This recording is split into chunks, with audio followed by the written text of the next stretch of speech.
In today's video, I'm going to teach you how to insert a first name merge tag into a text editing block. To begin, make sure you're working inside the correct text editing block in your layout module. Go ahead and click directly inside the active text area so your cursor is placed exactly where you want the personalized text to appear. This is important because the merge tag will be inserted wherever your cursor is currently positioned.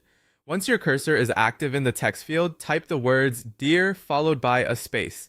That space matters because it creates proper spacing between the greeting and the person's first name once the merge tag is inserted.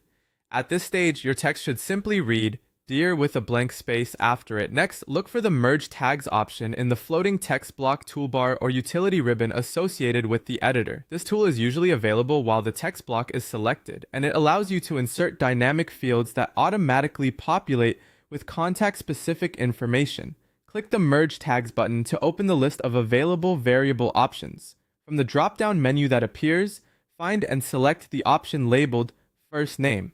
This tells the editor that you want to pull in the recipient's first name dynamically, rather than typing a fixed name manually. Using a merge tag like this is especially helpful for email templates and personalized messaging, because it allows the same content to adapt for each recipient automatically. After selecting first name, take a moment to verify that the inserted tag appears in the correct formatting. The text should display exactly as star vertical bar fname vertical bar star written as fname.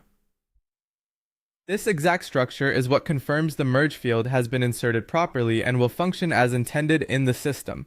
At the end of this process, your line should read "Dear" followed by the merge tag, so it appears as "Dear fname." If everything looks like that, then you've successfully added a personalized first name field to your text block. As a final check, avoid editing the characters inside the merge tag itself, since even a small change in formatting can prevent it from working correctly.